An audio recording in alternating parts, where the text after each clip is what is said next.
তেওঁ আছিল অসমীয়া আৰু ইংৰাজী ভাষা সাহিত্যৰ একান্ত সাধক। তেওঁ আছিল প্ৰসিদ্ধ সাহিত্যিক, সমালোচক আৰু অধ্যাপক। তেওঁ সাহিত্যাচাৰ্য পণ্ডিত উপেন্দ্ৰনাথ শৰ্মা। বৌদ্ধিক জগতৰ এটা চিনাকি নাম আছিল উপেন্দ্ৰনাথ শৰ্মা। শুকুৰবাৰে সন্ধিয়া 6:30 বজাত শেষ নিশ্বাস ত্যাগ কৰে বিশিষ্ট চিন্তাবিদগৰাকীয়ে। কিছুদিন পূৰ্বে বাৰ্ধক্যজনিত অসুস্থতাৰ বাবেই গুৱাহাটীৰ এখন ব্যক্তিগত চিকিৎসালয়ত ভৰ্তি কৰোৱা হৈছিল যদিও সম্প্ৰতি পূব শৰণীয়াস্থিত নিজ ঘৰতেই সাহিত্যিকগৰাকীৰ চিকিৎসা চলি আছিল। শতায়ু গৰকিবলৈ 5 বছৰ বাকী থকা অৱস্থাতেই শুকুৰবাৰে দেহাৱসান ঘটে সাহিত্যাচাৰ্য উপেন্দ্ৰনাথ শৰ্মাৰ। কালি 6:49 বজাত তেওঁ ইহলীলা সম্পৰণ কৰে। তেওঁ মোৰ পিতাৰ লগতে এজন বন্ধুৰ সদৃশ আছিলে। যদিও তেওঁ প্ৰচাৰ বিমুখ বুলি ক'ব লাগিব, নিজৰ কোনোদিন প্ৰচাৰ নকৰিলে, তথাপি তেওঁৰ নিচিনা জ্ঞানী মানুহ কিজানি অসমত কেইজন ওলাব মোৰতো সন্দেহ আছে। তেওঁৰ বয়সটো এটা কাৰণ, আৰু ICUত থাকিলে। ঘৰতো ভালেই আছিলে, তেওঁ খুৱাব পৰা নাছিলে, খালি লাহে লাহে অৱস্থাটো অৱনতি কৰিলে আৰু বচাব নোৱাৰিলোঁ। প্ৰাক আধুনিক পাশ্চাত্য সাহিত্যত তেওঁৰ পাণ্ডিত্য আছিল অপৰিসীম।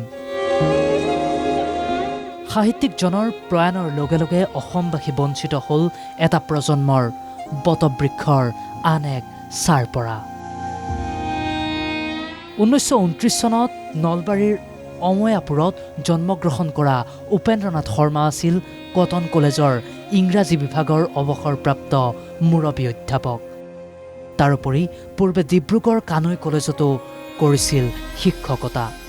তেওঁ আছিল প্ৰখৰ স্মৃতিশক্তিৰ অধিকাৰী, প্ৰগাঢ় চিন্তা আৰু মনীষাৰ গৰাকী। ৰামধেনু পৰৱৰ্তী কালৰ অন্যতম খ্যাতিমান সমালোচক আছিল তেওঁ। ছাৰ আমাৰ শিক্ষাগুৰু আছিল, কটনত পঢ়াইছিলে আৰু অসমীয়া সাহিত্যৰ এগৰাকী বিদগ্ধ পণ্ডিত, মহৎ লোক আছিল। তেখেতৰ মানুহৰ লগত যিবিলাক সম্পৰ্ক, আটাইবিলাকে আমাক আকৰ্ষণ কৰিছিল। কোনো ধৰণৰ কণ্ট্ৰভাৰ্চি তেওঁ নাছিল, বিতৰ্কত তেওঁ নাছিলে, বিতৰ্কৰ ঊৰ্ধত থকা এগৰাকী মানুহ। উপেন্দ্ৰনাথ শৰ্মা ছাৰৰ বিয়োগ অসমৰ বৌদ্ধিক সমাজৰ বাবে এক ডাঙৰ ক্ষতি। আজীৱন এটা জ্ঞানৰ সাধনা কৰিয়েই তেখেতে অতিবাহিত কৰিলে। সহজ সৰলভাৱে থাকি এটা উচ্চ চিন্তাৰ জীৱন দৰ্শন আগবঢ়াই গৈছে।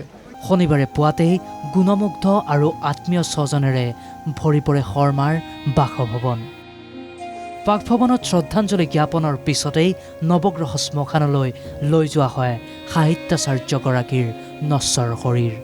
পঢ়াইছেতো ছাৰে, তাৰপিছত একেলগে সহকৰ্মী, কিন্তু ছাৰ সাংঘাতিক পজিটিভ আৰু একদম শেষলৈকে কিমান লুচিড, কোনো ধৰণৰ গণ্ডগোল নাই, সৃষ্টিধৰ্মী সেইখিনিত কথা বতৰাত। এনেকুৱা মানুহ পাবলৈ নাই, আৰু ছাৰ সুখেৰে গৈছে। নৱগ্ৰহত অন্ত্যেষ্টিক্ৰিয়া সম্পন্ন হয় পণ্ডিত উপেন্দ্ৰনাথ শৰ্মাৰ। তেওঁৰ মৃত্যু অসমীয়া সাহিত্য আৰু শৈক্ষিক ক্ষেত্ৰৰ বাবে হৈ ৰ'ব এক অপূৰণীয় ক্ষতি। NKTVৰ তৰফৰ পৰা সাহিত্যাচাৰ্য উপেন্দ্ৰনাথ শৰ্মালৈ যাচিলোঁ অন্তিম শ্ৰদ্ধাঞ্জলি। ভিডিঅ' জাৰ্নেলিষ্ট ৰাতুলৰ সহযোগত গুৱাহাটীৰ পৰা কৌশিক তালুকদাৰৰ ৰিপৰ্ট, NKTV+।